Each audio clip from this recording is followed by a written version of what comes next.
Bismillahirrahmanirrahim. Kata Rasulullah, syarru qatla tahta alimis sama wa khairu qatilin qataluh. Seburuk-buruknya orang yang dibunuh, seburuk-buruknya orang yang terbunuh adalah kaum Khawarij. Dan sebaik-baiknya orang yang dibunuh adalah yang dibunuh oleh orang Khawarij. Sampai-sampai Abu Sa'id Al-Khudri berkata, laqitalu Khawarij a'zam indi min qitali iddati minal atrak. Memerangi kaum Khawarij bagi saya lebih agung daripada memerangi orang-orang kafir. Kenapa sampai demikian? Apakah berarti orang Khawarij lebih buruk daripada orang kafir? Tidak, kata para ulama. Tapi masalahnya perbuatan mereka ini lebih buruk akibatnya daripada perbuatan orang kafir. Orang Khawarij masalah mengatasnamakan agama. Membawa-bawa dalil, banyak orang terpengaruh. Banyak pemuda-pemuda juga yang terpengaruh. Lalu mereka berbuat kerusakan di muka bumi, akhirnya apa? Yang menjadi korban itu sunnah. Dan kita lihat sendiri, sunnah Nabi jadi dimusuhi orang. Melihat jenggot jadi orang jadi pada serem, melihat cadar jadi serem, dianggap itu katanya sunnah teroris. Fala haula wala quwata illa billah. Maka dari itu ya akhi, Rasulullah yang mengabarkan demikian. Di mana Rasulullah SAW keras sekali sabda beliau mengenai terhadap orang-orang Khawarij itu. Namun di hari kiamat, ya tentu orang Khawarij lebih baik daripada orang kafir. Dengan ijma' seluruh ulama. Kan orang kafir kekal dalam neraka selama-lamanya.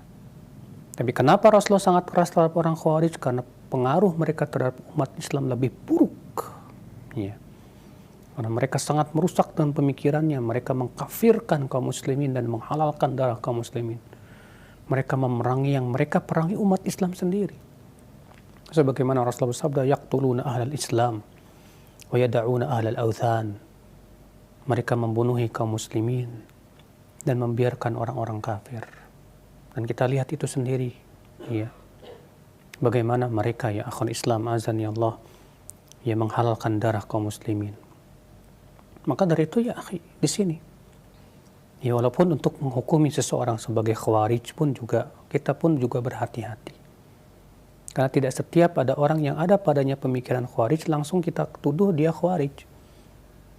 Bisa jadi karena ada syubhat, bisa jadi karena dia belum paham dan yang lainnya. Kita juga tentunya dalam memvonis orang lain sebagai Khawarij penting untuk kita berhati-hati juga. Yang jelas kenali betul-betul ciri-ciri Khawarij. Sebagaimana kita mengenali juga firqah-firqah sesat yang lainnya. Bukan berarti bahwasanya kita tidak mengingkari keyakinan orang-orang kafirin, tidak. Tapi kita membersihkan umat Islam dahulu. Karena bersihnya umat Islam dari penyimpangan itu modal kejayaan umat Islam. Orang kafir dengan sehebat apapun mereka, kalau umat Islam di atas akidah yang sahihah, kata Syekh Utsaimin, mereka tidak akan bisa menghancurkannya. Karena modal umat Islam, Allah menolong umat Islam kalau umat Islam betul-betul berpegang kepada sunnah Rasulullah SAW.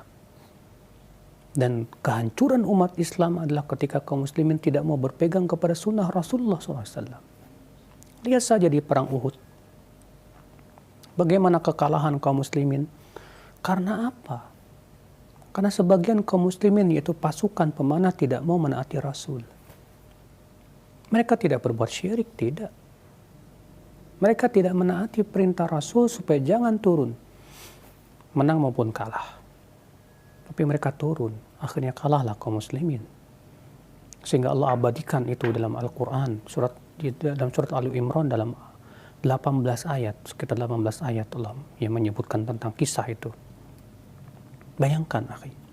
Untuk apa? Untuk dijadikan pelajaran. Maka ketika kita mengingkari penyimpangan-penyimpangan, itu tujuannya untuk membela modal Islam dulu. untuk mendatangkan sebab-sebab pertolongan Allah Subhanahu wa taala. Ya, Allahu a'lam. Nah. Alhamdulillahi rabbil alamin.